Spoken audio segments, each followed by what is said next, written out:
आज 1 जुलै. बघूया हा जुलै सर्वांना काय सजेस्ट करतोय. नमस्कार मंडळी, मी डॉक्टर अंजली ठोंबरे. आपलं युट्यूब चॅनेल अंजली टी वाच याच्यावरती तुमच्या सर्वांचं स्वागत करते. आज 1 जुलै. आपण बघणार आहोत की हा जुलै महिना प्रत्येक भाग्यांकाला 1 ते 9 या भाग्यांकांना काय सजेस्ट करतोय किंवा हा जुलै महिना कसा वापरावा हे सांगतोय. सुरू करूया. आता सर्वात प्रथम भाग्यांक 1 म्हणजेच अशी मंडळी ज्यांचा जन्म कुठल्याही महिन्याच्या 1, 10, 19, 28 या तारखांना झालाय. मंडळी, महत्वाचा योग या महिन्यामध्ये असा आलेला आहे की तुमच्या हातात आता जे काम सुरू आहे किंवा तुम्ही जी कामं हातात घेतली आहेत त्याच्यात हे तपासून बघायचं आहे आपल्याला की या महिन्यातच त्यातल्या कुठल्या कामांना आपण पूर्ततेपर्यंत नेऊ शकतोय. कदाचित पुढच्या महिन्यात काही नवीन कामं आपली वाट बघत थांबलेली असणार आहेत आणि सगळी कामं तर या महिन्यामध्ये आपल्याला पुरी करता येणार नाही, पण जी शक्य असेल ती पुरी करणे आणि बाकीची मार्गी लावणे याच्यात आपल्याला प्रयत्न करण्याची आवश्यकता पडणार आहे. आणि हे जर आपल्याला परफेक्टली जमलं ना तर मग पुढच्या कामांवरती आपल्याला कॉन्सन्ट्रेट करायला बरं पडेल. नाही तर मग ही कामं आणि ती कामं याचं कन्फ्युजन त्रास होऊ शकतो. आता ही कामं पुरी करताना जर काही नवीन टेक्निक्स किंवा नवीन पद्धती आपल्याला वापराव्यासारख्या वाटत असल्या किंवा त्याची गरज पडत असली ना तर त्याचा जरूर आपण उपयोग करून घ्यावा, ते आत्मसात करावेत. त्याने आणखीन काय होईल माहितीये का, आत्मविश्वासात चांगल्या प्रकारे वृद्धी होईल आणि तुम्ही हातात घेतलेलं काम आहे ना ते अजून चांगल्या पद्धतीने पूर्णत्वाकडे नेऊ शकाल. विद्यार्थ्यांना सुद्धा आत्मविश्वास वृद्धीचा अनुभव यायला हरकत नाहीये आणि जोडीदार कॉपरेटिव्ह राहील. आता वळूया भाग्यांक 2 कडे. म्हणजेच अशी मंडळी ज्यांचा जन्म कुठल्याही महिन्याच्या 2, 11, 20, 29 या तारखांना झाला आहे. मंडळी, या महिन्यामध्ये ना एक महत्वाचा योग आपल्याला सांगतोय. तुम्ही काही तुमची कामं परदेशात काही लाईन अप ठेवली आहेत का, तर सगळ्यात पहिल्यांदा एकदा त्याचा फॉलोअप घ्या किंवा त्याच्यातून आपल्याला काही फलद्रूप होणार आहे का ते पहिलं बघावं, हे आपल्याला योग सांगतायत. त्याच्यानंतर आता जी कामं आहेत ना त्याच्यात तुम्ही तुमच्या संकल्पना लढवून जर काही गोष्टी मुद्दामून वेगळ्या केल्या असतील तर त्याचा एकदा आढावा घ्यावा. म्हणजे मग तुम्हाला कदाचित लक्षात येईल की अरे त्याच्यामध्ये चांगल्या प्रकारे प्रगती झालेली दिसतेय. आणि ना महत्वाची गोष्ट म्हणजे ही एखाद्या नवीन गोष्टीची नांदी पण ठरू शकते. करून बघायला काय हरकत आहे. आणखीन एक महत्वाची गोष्ट म्हणजे पूर्ण विश्वासाने हे काम आपण व्हावं. त्याच्यात सुद्धा काय आहे की सहकारी सुद्धा आपल्या स्वतःचा रोल प्रत्येक जण त्याच्यात करतच आहे. त्यांच्याही प्रयत्नांना दाद द्यायला आपल्याला हरकत नाहीये. विद्यार्थ्यांनी सुद्धा परदेशात आपल्याला काही शिक्षणाचा नवीन संधी खुणावत आहेत का हे बघायला हरकत नाहीये. आणि जोडीदाराबरोबर जर म्हणाल ना तर काही सुखद क्षण आपण व्यतीत करू शकतोय. भाग्यांक 3 म्हणजेच अशी मंडळी ज्यांचा जन्म कुठल्याही महिन्याच्या 3, 12, 21, 30 या तारखांना झाला आहे. मंडळी, मागच्या महिन्यामध्ये आपल्या हातात काही जी कामं आली होती नवीन, आता या महिन्यात तुम्हाला तीच कामं जास्त प्रयत्नांनी पुढे नेण्याची आवश्यकता आहे.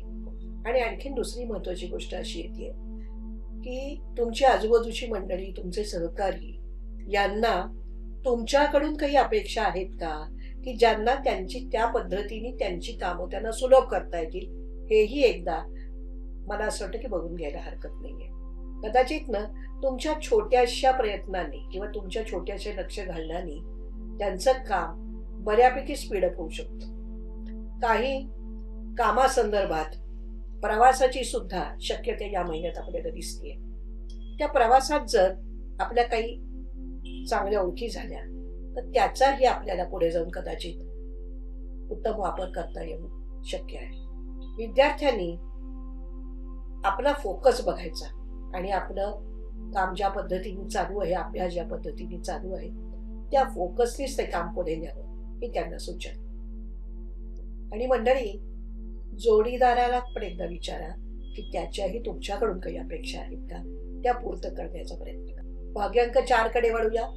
म्हणजेच अशी मंडळी ज्यांचा जन्म कुठल्याही महिन्याच्या 4, 13, 22, 31 या तारखांना झालाय. मंडळी, या महिन्यामध्ये ना एक महत्वाचा योग तुम्हाला खुणावतो. तो असा आहे, तुम्ही जॉबमध्ये असा किंवा तुम्ही व्यवसायात असा, तुमच्या हातात जे काम घेतलेलं आहे तेच वेगळ्या पद्धतीने, म्हणजे थोडं जास्त व्यावहारिक पद्धतीने जर त्याचं तुम्ही अवलोकन केलं आणि आजूबाजूच्या परिस्थितीचंही अवलोकन करून तुम्ही जर ठरवलं की त्यातल्या काही अडचणी बाजूला काढून आपण वेगळ्या पद्धतीने ते थोडं करायचं, ते योग्य ठरणार आहे.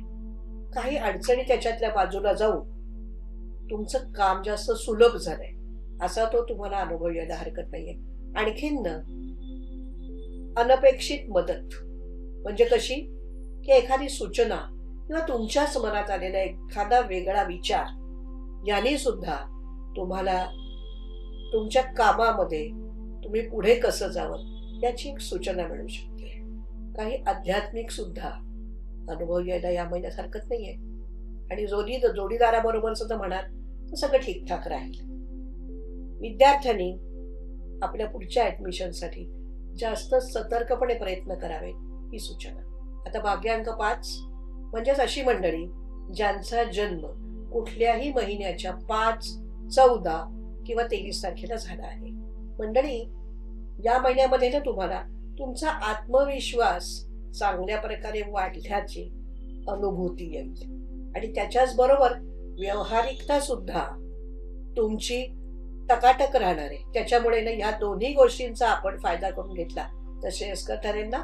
तुमचे काही विचार तुम्हाला काही दिवसात असं जाणवत असेल की आपल्या वरिष्ठांच्या पर्यंत पोहोचवायला पाहिजेत, ते वरिष्ठांच्या समोर मांडणे याच्यासाठी हा काळ तुम्हाला योग्य ठरणार आहे.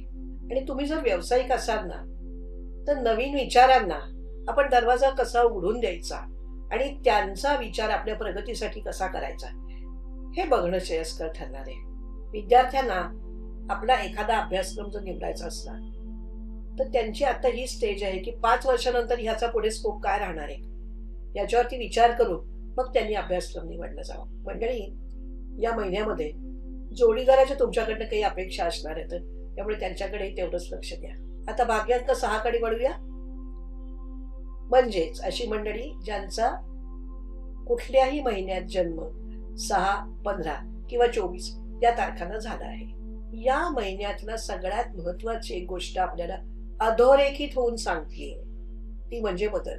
तुमच्या कामातही असू शकतो हा बदल, कामाची जागा बदलणं हाही तुमच्यामध्ये हा असू शकतो, किंवा तुम्हाला दुसऱ्या ठिकाणी कुठेतरी किंवा दुसऱ्या गावी जाऊन काम करावं लागलं हाही त्याच्यामध्ये बदल असू शकतो. याच्यामध्ये पदोन्नती सुद्धा सामील आहे. अर्थात या गोष्टीचे सुद्धा संकेत आपल्याला मिळतात. आणखीन एक महत्वाची गोष्ट म्हणजे काय येते, कुठल्याही प्रकारे तुम्ही या महिन्यामध्ये भावनेमध्ये आपल्याला अडकून चालणार नाहीये. भावनेच्या पलीकडे जाऊन आपला विचार करणं किंवा प्रॅक्टिकॅलिटीचा विचार करणं हे श्रेयस्कर ठरतं. कला क्षेत्रातल्या विद्यार्थ्यांना हा महिना जास्त चांगला जाण्याची शक्यता आपल्याला इथे वाटते.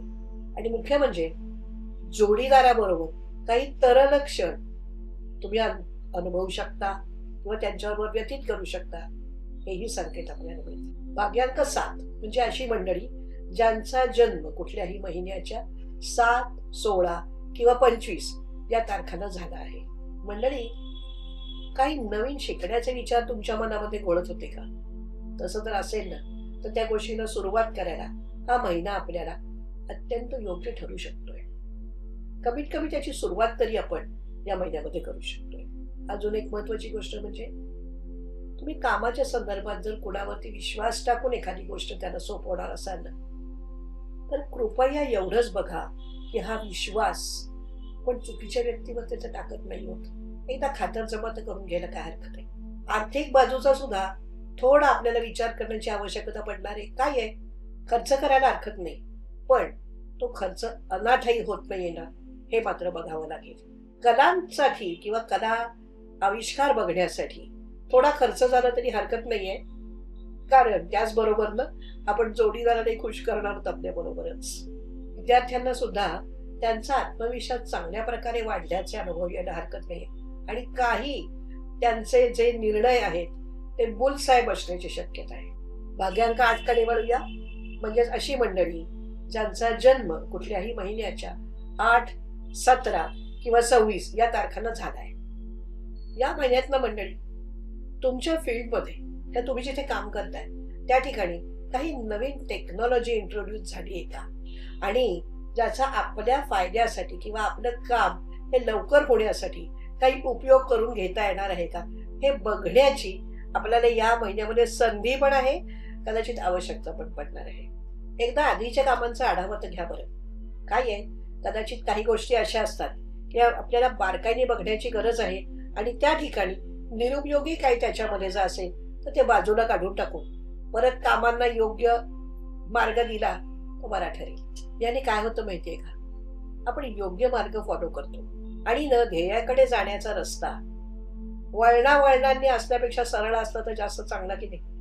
अजून एक या महिन्यामध्ये शक्यता वाटते मंडळी, कदाचित गूढशास्त्र, ऑकल्ट सायन्सेस याच्यामध्ये तुम्हाला काही इंटरेस्ट वाटण्याची शक्यता. जोडीदाराबरोबर ओके राहील आणि विद्यार्थ्यांनी नवीन टेक्नॉलॉजी सुद्धा आपल्या हॉरिझॉनवर ठेवावी. आता राहिला भाग्यांक 9, म्हणजेच अशी मंडळी ज्यांचा जन्म कुठल्याही महिन्याच्या 9, 18 आणि 27 या तारखांना झाला आहे. मागच्या महिन्यामध्ये तुम्ही जो तटस्थपणे विचार केलात आणि तुमच्या पद्धतीमध्ये जे बदल केले, आता ते बऱ्याच ठिकाणी तुमचं ते प्लॅनिंग चपखल बसलेलं आहे आणि त्यामुळे ना आपलं काम योग्य दिशेने सुरू आहे हा अनुभव तुम्हाला या महिन्यामध्ये यायला हरकत नाहीये. त्याच्यानंतर तुम्ही जी कामं पार पाडलेली आहेत ती वरिष्ठांच्या समोर आणण्यासाठी सुद्धा तुम्हाला हा काळ योग्य ठरू शकतोय. करून तर पहा. वरिष्ठांच्या समोर आणा जर का तुम्ही एखाद्या जॉबमध्ये असाल तर. पण तुम्ही जर व्यावसायिक असाल ना तर तुम्ही अशी कामं जी केलेली आहेत ती जगासमोर सुद्धा तुम्हाला मांडायला हरकत नाहीये. प्रयत्न करायला काहीच हरकत नाहीये. काही मंडळी समाधान वृद्धीचे योग या महिन्यामध्ये आपल्याला दिसत आहेत. जोडीदाराबरोबर सुद्धा उत्तम काळ तुम्हाला घालवता येणार आहे, आनंदात ठेवणार आहे. आणि कसं आहे की जोडीदार आनंदी तर आपणही आनंदी, हा अनुभव तुम्हाला या महिन्यात चांगल्या प्रकारे येऊ शकतो. विद्यार्थ्यांना मात्र थोडे जास्त कष्ट या महिन्यामध्ये व्हावेत ही सूचना. मंडळी काय आहे, आपण ज्या वेळेला 1 ते 9 भाग्यांकांना हा अंदाज सांगत असतो ना आपला, बऱ्याच प्रकारे कसं आहे इथे प्रत्येक महिन्याच्या वेळेला प्रत्येक भाग्यांकाला वेगवेगळे अंक येत असतात आणि ज्या महिन्यात जसे अंक येतात ना त्याप्रमाणे ही सगळी प्रेडिक्शन्स असतात. परंतु प्रत्येकालाच हे लागू पडेल का, नाही.